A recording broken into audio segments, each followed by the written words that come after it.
Hello guys and welcome back. Sorry I took so long. I was busy doing stuff which I cannot go into detail about. But I was also on vacation, so yay me. Um I'm just glad to finally be back and try to finish this. I was planning on doing the series back to back, so hopefully I can still do that starting from this part. And I hope you'll enjoy. I put a little bit of you'll enjoy this. This episode is kind of funny. I'm not gonna lie, it's mad funny. I take a lot of pride in the low quips, and yeah, let's continue from where we last left off. And for those of you who don't remember where we last left off, 1B and 1A are about to fight each other, and then an unexpected student joins the fray. Shinso? Dude, nice to see you again. Isn't that Aizawa Sensei's binding cloth? Aizawa then asks the new student to introduce himself, so Shinso steps up. I've had multiple encounters with many of you during the festival, but that doesn't make us friends. And you already know I'm not the type to show sportsmanship. I'm far behind all of you, so I'm going to use all my power to become a strong hero. So to me, you're all obstacles. I'm not here to make friends. A silence lasts for a moment before 1A bursts into an unusual applause, welcoming him despite what he just said. 1B does the same, but with less enthusiasm since he's a bit provocative. Midoriya is so much worse, thinks all of 1A. Monoma obviously likes him because he's direct. Anyway, a few moments later, Midnight then came by and she came with All Might. Then they began to make teams of 4. The rules are explained to them, and Mineta shouts, "Yes! We got this in the bag!" Because Midoriya is on his team, he's just chill. He's happy as hell, because that's basically a winning ticket. Meanwhile, Manoa's team isn't exactly feeling this is fair because, well, Midoriya is facing them. But Monoma, he wants a chance, my bad. He wants a chance to copy the 10 Shadows. I glitched there for a second. So, fight after fight. Well, first it starts with 1A, but they win some, they lose some, but they're basically on top right now. Even Bakugo, who has shown significant growth in wanting to work with people, though he's still just as aggressive, if not more, because he's hype. Notably, Tokoyami, Todoroki, Tetsu, Ida, Momo, and Kendo showed a lot of promise. Then Midoriya's team steps up. Taking to the sky in his form as Nue, he proceeds to fly on ahead of his team, who follow him for a while, and then they proceed to split up out of nowhere. Then in the corner of his eye, he notices Monoma. Looking freaky as usual, huh, boy prodigy? Holding his claw forward, Deku just glares at him. Wait. So you want to just finish this off that quickly? I mean, you're not worried about your teammates or anything? You know, the only reason Katsuki came as far as he did is because his team complimented him. If you don't stop rambling, you're gonna be in trouble. His hand begins to charge with electricity, and Moma quickly darts to the left when suddenly he screams as he's struck with it anyway, but just enough to render him immobile. Special move, stun charge. Moving in, he grabs Monoma while we cut to 1B, still looking for 1A, but they just couldn't find them. This is when suddenly they all begin to float off the ground. Whoa, what's going on? I don't know, Ochako needs to touch you to make you float, right? Then from their shadows leap out Mineta, Mina, and Uraraka as they would land on solid ground, and Mineta fires a rope with his sticky balls attached to it and uses it to wrap them up right as Uraraka drops them. Midoriya can't be here with you guys and with, says who. Walking out from the dark corners of their eyes, Midoriya arrives with the appearance of a rabbit as his now massive hairy legs contrast his somewhat normal upper body, save for the fact that he has rabbit ears. Now another part of the 10 Shadows is that now the variety in which his shadows can be used has expanded. Whereas before it was a voidless space where you couldn't even breathe, it is now a shrine where you go under, and from under you see what is above you, sort of like a TV screen from your point of view. And your view and the shadow is moved by either Midoriya's thoughts, his Shikigami's, or that of the previous users.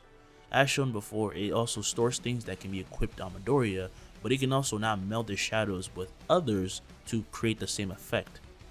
Meaning his shadows aren't just storage anymore, it's also a place to hide, survey, and spy from. The shrine itself weighs nothing as it's part of the territory now, but things being put in there does still make him feel heavy. And its true strength shows when Deku starts to use his special move, Whale's Unknown Abyss, Mahoraga. Back at the cage for 1A to put their people in, the people they captured, we see Shinso and Monoma. I thought I'd at least trip him up a bit, says Shinso. Damn it. How did you catch him off guard at the festival? Asked Monoma. I insulted his friend. Yeah, I don't plan on doing that ever again. Good choice. Later that day, 7 p.m. Is he predicting my attacks? With explosion after explosion, Katsuki charges at Deku, who blinks, showing slit eyes shining golden as he proceeds to move and dodge before Bakugo even lands an attack by a hair's breadth. He continues to do so until he leaps into the air, flipping and discharging electricity, striking and missing Katsuki, who leaps back using his cluster. But suddenly, from behind, he is grabbed and falls, with another Deku, having risen from his shadow, now holding him in a chokehold. Tap out. Screw you! Okay, that's enough, that's enough. As the clone releases him and he stands, All Might intervenes to keep them away because they're about to go at it again, but the boys would calm down. They just glare at each other for a little bit, then they let it go. Shadow clones, huh? You think you're Naruto Uzumaki or something? No, I don't use Talk no Jutsu. You know what? This is healthy. Then that's just sad, says Deku, but thanks for sparring with me, as usual. How the hell are you managing with all these new, whatever they are, popping up? Mahoraga. His adaptation kind of intervenes and just lets me transition sometimes. Whenever I learn a new ability, it only takes me a few days to master it. Wait, then this could apply to damn near anything. That general of his is really out of this world, thinks All Might. His manners need some work though. After this session, the two go back to the dorms while All Might has to leave, obviously because he has teacher shit. But when they get to the dorms, the two are surprised to see that 1B is at their residence. What the hell are they doing here? Calm down, Kachan. Oh, Midoriya, I could use some help with the beef stew if you wouldn't mind, asked Ida. I do Sure. That's the spirit. You're too excited, it's too late for this. As he follows Ida into the kitchen, he tells Katsuki to help him out. You're pretty good with the knife, right? Whatever, yeah, just leave it to me. Watching them walk off, Tetsu mentions to Kirishima, you know, I can't imagine what it's like to have Midoriya available to spar all the time. I mean, you can learn so much. Actually, the only ones that spar with him are me and Bakugo, says Todoroki. He walks on over, saying that it actually never crossed their mind to train the way they do now until recently. What? What a wasted opportunity. Hey, Midoriya! He runs to the kitchen to tell him about this, and the night just is filled with everyone socializing. Honestly, they don't got nothing against each other. Monoma is just really antagonistic. Now, we're going to go to the next day at the teacher's dorms. And at the front of it, we see cowering behind Mirio, Eri, who refers to Monoma as the dark side of Yue, while Monoma just laughs it off. Haha, little girl, whatever could you mean by that? During the festival, I told her you're the dark side of Yue, says Mirio. Nonsense, I follow justice like anyone else, you know? That's not really a hero like Togata Senpai, says Deku. I mean, he's just really eccentric. I don't need you to defend me, Midoriya. Are you sure about that? Asked Mirio. I've dealt with Kachan for years. He's like a puppy. What? That's how you see me? Aizawa then walks out, just stops all this bullshit, and tells him to come in so that Monoma can try to copy Yuri's quirk. It's a blank. Sorry to disappoint, Racer. Right. Too bad. Oh, you want to teach her, says Mirio. That is a shame. We can still do it, says Mirio. Monoma, I'm guessing you can't copy accumulation types, right? Yes, well her activation takes build up and a bit of time. That's something I just cannot do. I can't mimic that. I can only mimic the ability in its raw form. Then I should be able to help. Eri. As he kneels down and she waddles on over nervously, he holds his arms forward and across. Furupe. Yura. A wheel appears above his head as Monoma says, another one, huh? Aizawa realizes what he's trying to do, as does Mirio, and they really both hope this works. Midoriya then proceeds to grab the wheel and then plunge it into her shadow, which is something they've never seen him do before. Then the sound of a click goes off, and then it goes off again, and again, and again, and suddenly Eri's horn instantly grows massive. Oh no, what's going on? It's okay, you're adapting. Maho. Rising from behind, the general will be crossing his arm, leaving Monoma in complete terror of its appearance. She's never learned to control it. So best we can do is give her quirk rules, at the very least. But again, neither me or her are gonna know what that entails. But will she be safe? Asked Mirio. Of course, who do you think I am? Oi kid. Yes? You're gonna have to train your butt off, got it? The real thing starts now. I can only give you a running start. Can you do that? When Deku saved me, I was really glad. But everyone is always so good to me. I don't do anything to help them. I want to help them by any means. I'll do my best. The little girl's determination even melts Mahoraga's technically non-existent heart. I see why he likes you. Now we're going to do a little time skip, early December, on a snowy Sunday. A car slides to an abrupt stop in the middle of a whole commotion in the streets, and out of it leaps Akatsuki, Todoroki, and Midoriya. From the front car seat, All Might shouts, "You just got your licenses. Young Katsuki, do not overdo it." He moves forward, striking one of the troublemakers they had in their path, and the leftover force from his explosion throws the entire crew aside, when a wall of ice stops and nearly concusses them from behind as they crash into it. Who the hell are these wannabe heroes? Says the group leader.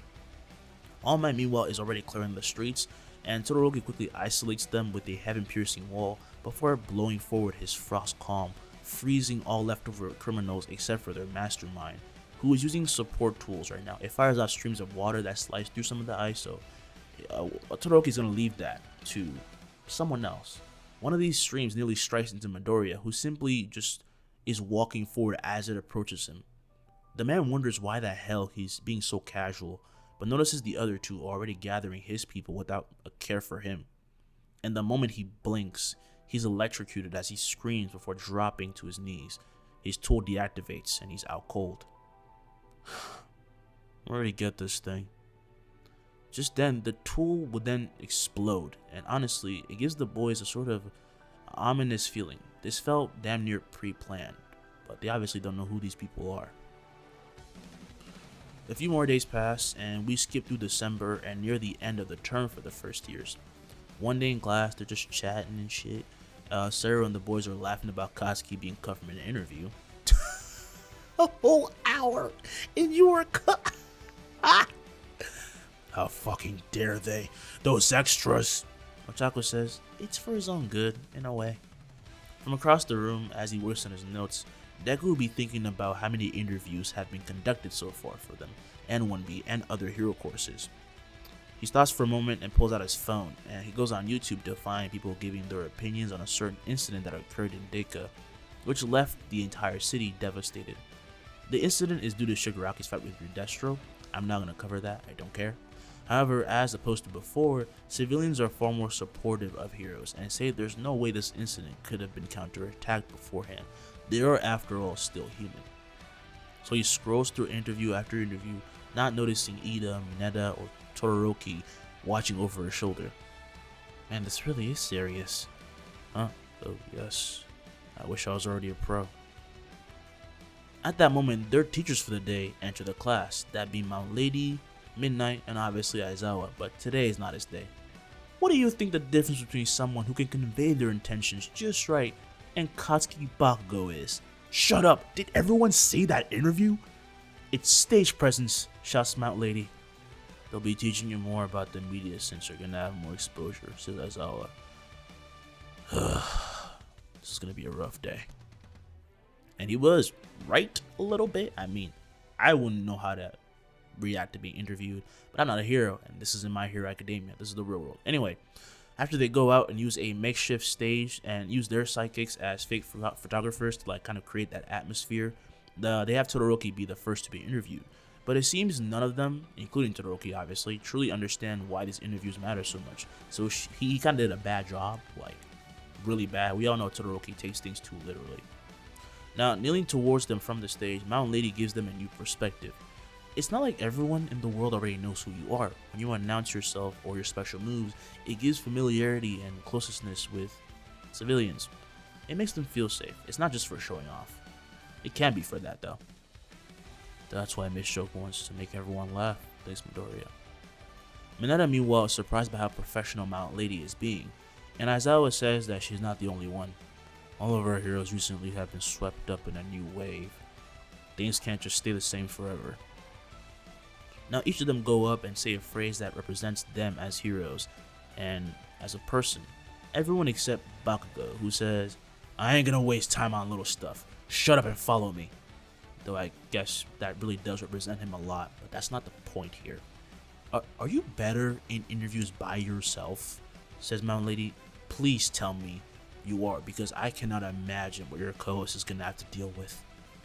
Sorry, I guess they cut you out because of me, says Todoroki. Shut up! You think you're hot shit, you're not!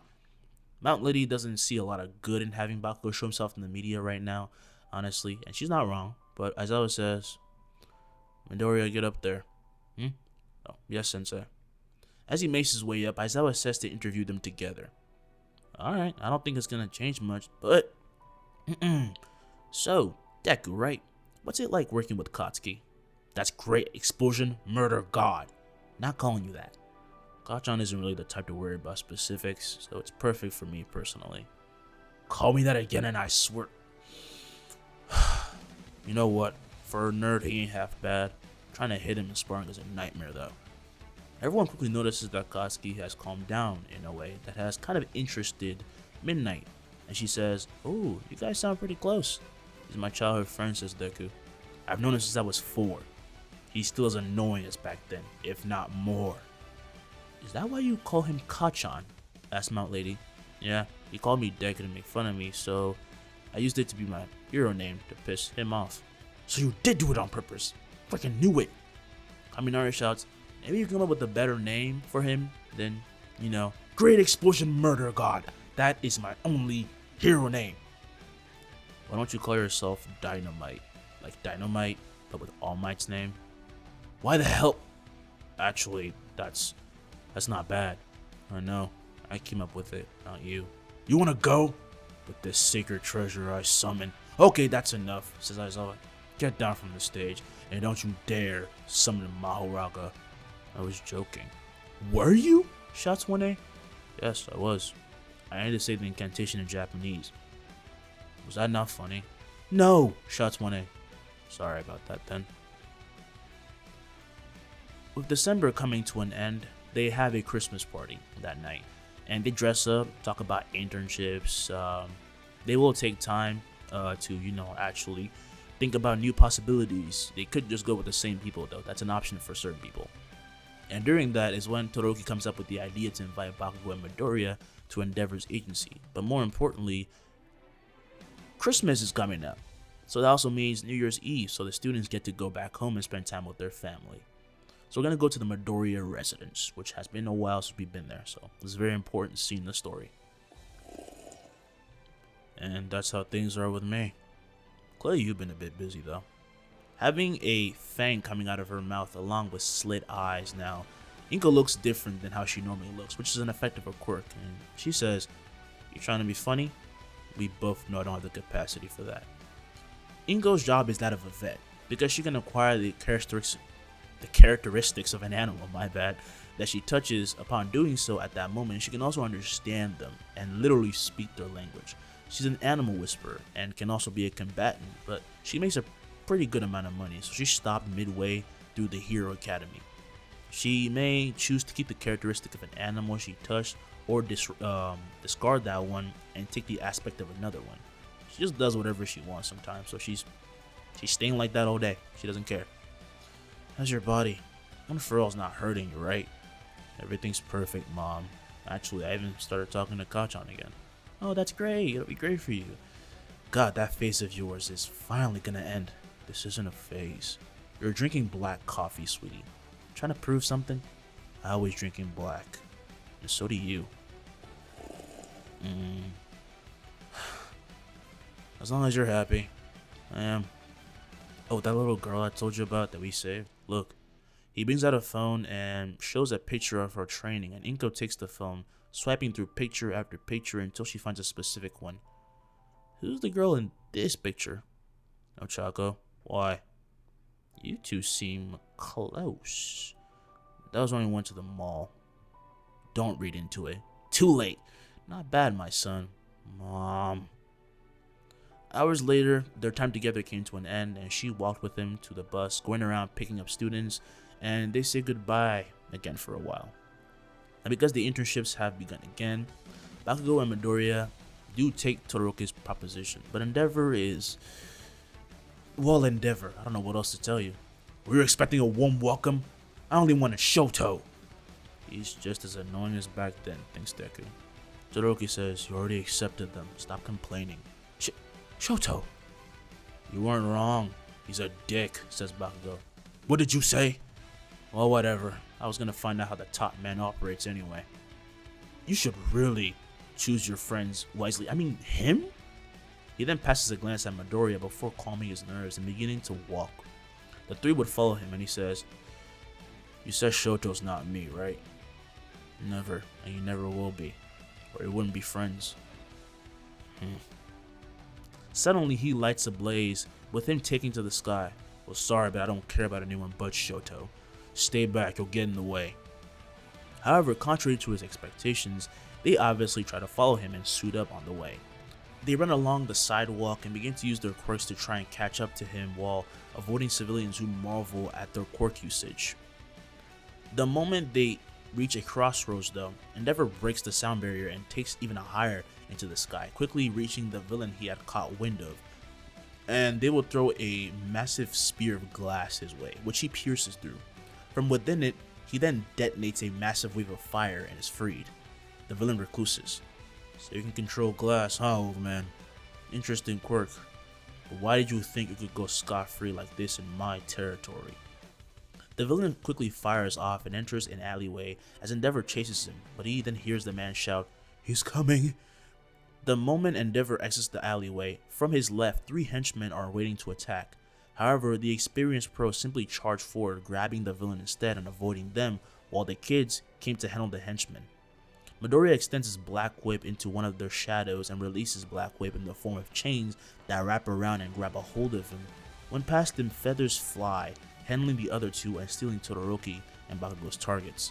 Ah, newbies. Looks like I was faster, says Hawks. Bakugo lands and slides to a stop, while Todoroki arrives last, realizing that his wave of ice didn't do anything at all. Well, except for you. Midoriya, right? Right. As he holds his arm towards the villains, he fires out black whips that enchain them, and Endeavor backs away surprised. I've noticed your quirks changed a bit. Relatively. The police arrived and then took the perpetrators, and with this, Hawks also left, but he gives everyone a book pertaining to the Meta Liberation War. No, I'm good. Oh, that hurts my feelings. I don't care about that, but I've already read it. Hawks is surprised and smiles. I'm starting to like you more and more. That's irrelevant. Shouldn't we be? Midoriya, says Todoroki. Sorry, that was very rude of me. Yeah, you're good. You're a good kid. Honestly, honesty's not a bad thing. Now we're gonna go to the Endeavor Agency. We're the Flaming Sidekickers. Welcome, says Burnin. All the other Sidekickers introduce themselves with a passionate shout. It's your first time here, right? Says Burnin. At least Bakugo and Midoriya. Yep. What about it? Well, don't get all uppity. All I'm saying is, you won't have much time to shine. We'll see about that. Getting to beat pros at their own game sounds fun. While Bakugo gets in an argument, as per usual, Todoroki actually notices Deku texting someone and smile, and he happens to see that it's Uraraka.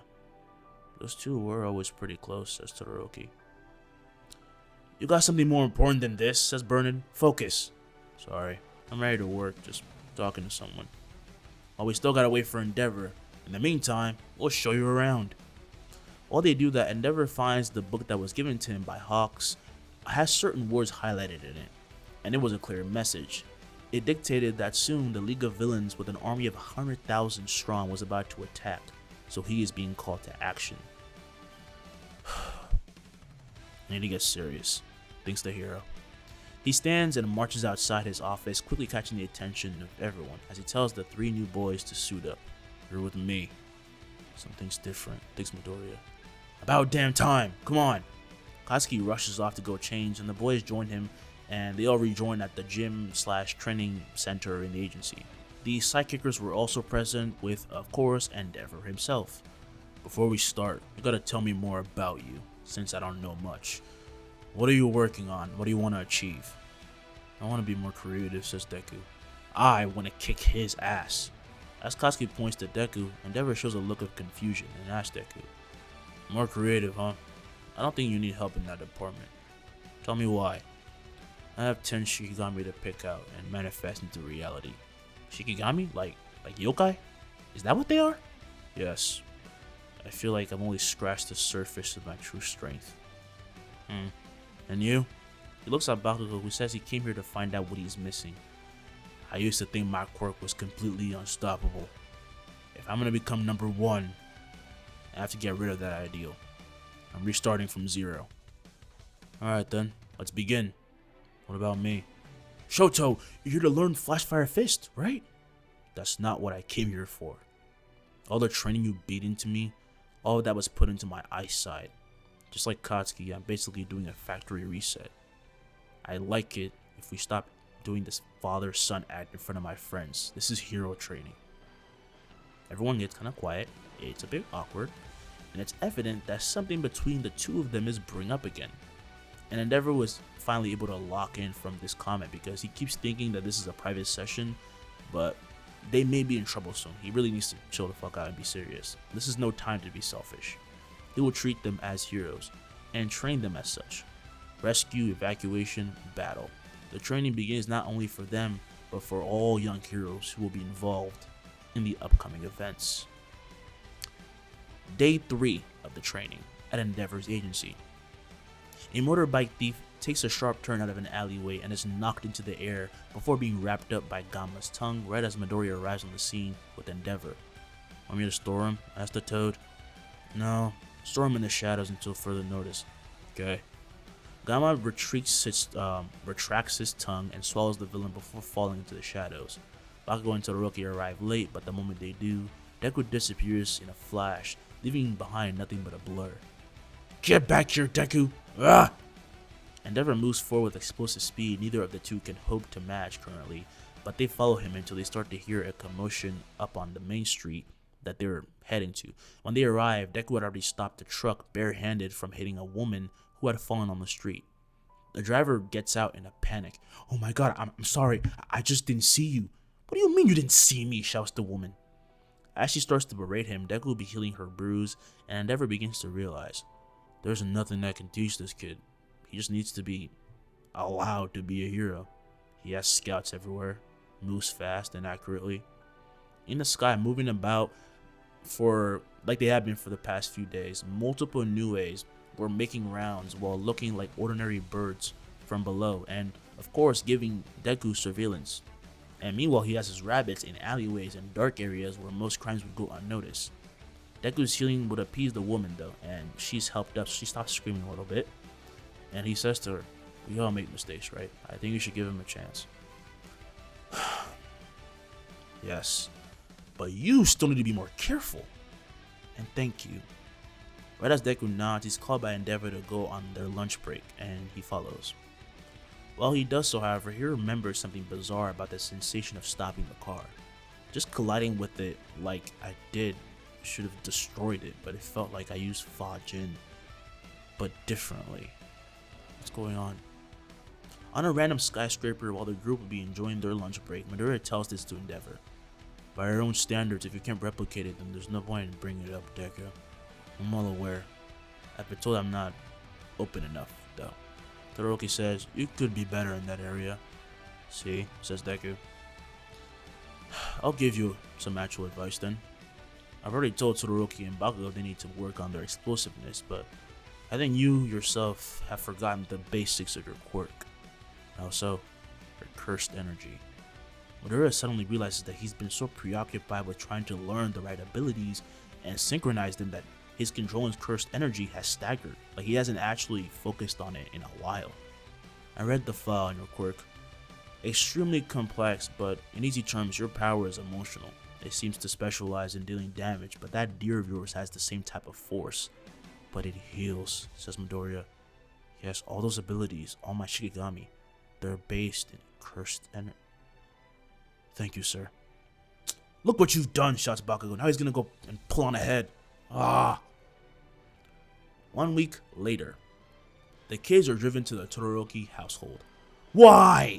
Because my sister invited us, says Todoroki. Why? She wanted me to bring my friends over. Ugh, you're rubbing off on him, says Bakugo. Midoriya says, in a good way, I'm sure. Fuyumi at the moment runs out of the house. Hi guys, I'm Fuyumi. Thanks for looking after Shoto. To Midoriya, she's damn near glowing. While he would have usually said this out loud, he thinks to himself, how the hell are you related to Endeavor? How? She looks like an angel. As she shows them in, she says that Natsu is also here, their other sibling. He joins them for dinner, and it goes okay for a while, but then it all fell apart as Natsu just couldn't stand being with his father. I said at the table, that's enough, right? I'm sorry, but I just can't. With this bowl in hand, he leaves to eat alone, and Fuyumi is the most distraught as she was trying to heal the family, even if only a little bit, with this little gathering. Needless to say that now it was awkward for everyone. So they ate and then started to clean. Midoriya and Katsuki go to help Endeavor with the dishes while we close in on Fuyumi and Todoroki cleaning the dining room. It's not like I don't know Natsu's feelings, but it feels like we've been given a second chance. How do you feel about this? This burn, I think of it as something that he gave me. Mom was pushed to the brink until she couldn't take it anymore. He's the reason, but even Mom is trying to move on. I don't even know how to feel around him though. You guys have to stop airing out your dirty laundry to guests! The siblings look back to see Katsuki and Midoriya, and Fuyumi apologizes. We really didn't mean to rope you into any of this. Midoriya says, you apologize to... No matter how either of you feel about your father, it isn't a huge concern to me. But from what I've seen, all of you are extremely kind. Maybe too kind. And it looks like some of that is actually finally rubbing off on him. You're not the only one who's changed, Todoroki. Midoriya. Needless to say, he's still a jerk. Yeah, says Todoroki.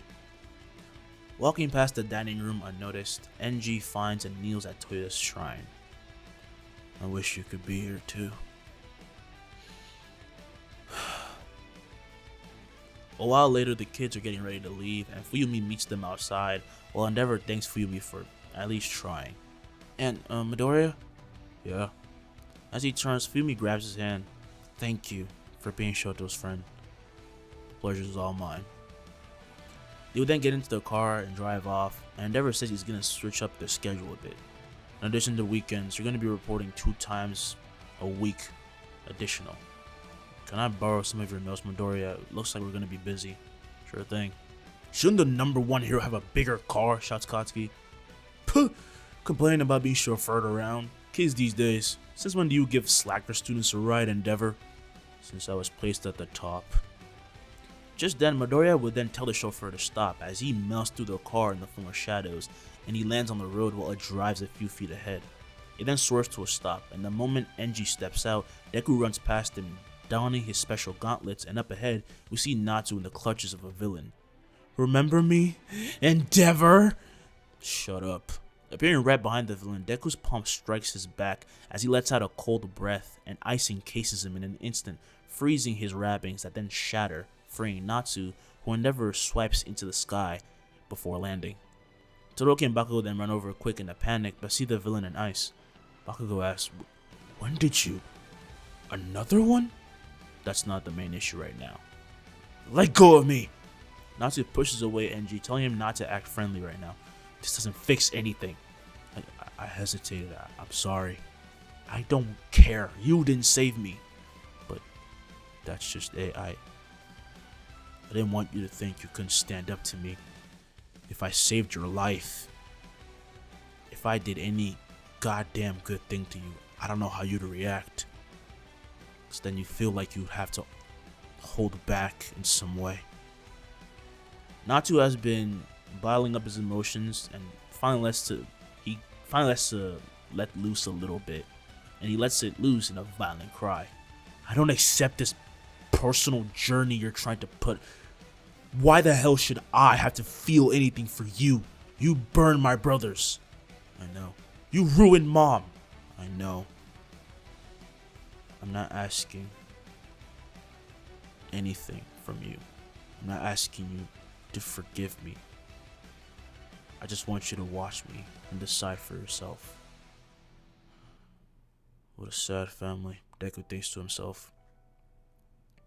The police soon came up and took the villain, and Natsu would at least try and see Endeavor's attempts not at being a good hero or father, but being a good man. Only 3 months now remained until the first years had finished their first year for 1A, and we gather in their homeroom with Ida and Momo up front. Aizawa had yet to arrive, but he wasn't late. They're just early. Good morning and Happy New Year to you all. Today I'll be giving a status report on what we learned, so let's suit up and go to Ground Alpha. Suddenly the door is opened as Aizawa is about to enter with his signature killer stare when everyone begins to exit already. Happy New Year, Sensei, says Mina. I've already informed them of today's schedule, says Ida. Aizawa is honestly speechless. This class hasn't just grown up, they're just completely different people. They're mature, they're acting right. Right as the students leave though, he's called to the staff room, and meanwhile everyone gathers outside at Ground Alpha where they only see All Might. Good morning everyone. All Might? You're early.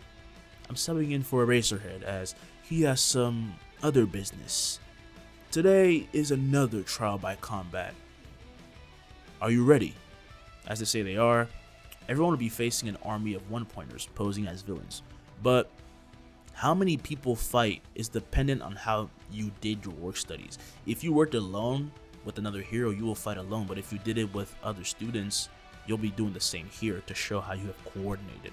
So it's Mina, Aoyama Hagakure, Sero, Kaminari, and Mineta, Sato and Ojiro Ida by himself, Koda by himself, Tokuyami by himself, my bad, Kirishima by himself, Ochako and Asui, Jiro and Shoji, Midoriya, Todoroki, and Katsuki. Shoto and Katsuki showed explosive speed, but Katsuki was now able to use his cluster in small bursts up to now 3 times a day. Whenever he got hurt though, Deku healed him, and so his base speed is now way faster, and the cold no longer affects his ability to use his quirk. Todoroki was able to use ice and fire more intermittently and with more variety. God, I'm losing it. But Deku was different. Last series. As he gains the markings of one of his Shikigami and pale skin, he also gains a massive trunk and turns gigantic, as he would blow from his trunk a massive wave of water, which freezes as it crashes into the robots. Whoa, you can do that now? All Might is impressed most of all, as he thought that weren't. What am I saying, bro? Okay, I'm gonna calm down. He ain't think that Deku could improve on anything else. He was proven wrong. However, as he transforms back, Deku falls to one knee a bit tired. Todoroki and Bakugo run on over, and Deku says that he's fine as he stands after regaining his breath. Using that much positive energy is manageable, but I get stunned for a few seconds. Well, fix it! I'm sure you'll figure it out, says Todoroki. I hope so, he thinks, because I have a bad feeling. And that is it for this 5th part called Fire and Ice. Hope you enjoyed it. Don't forget to like. I don't really need you to subscribe, but I would love if you could do that because it makes me look better. I'm joking. But yeah, seriously, hope y'all enjoyed this. I really tried to make it as funny as possible. That's my whole new journey now. Trying to be a comedian. Yeah, have a great day. I'm glad to be back. I get to finally chill for a bit. Navy does give you downtime, and I hope I'll try to do this back to back. Thank you for watching. Peace. I'm gone.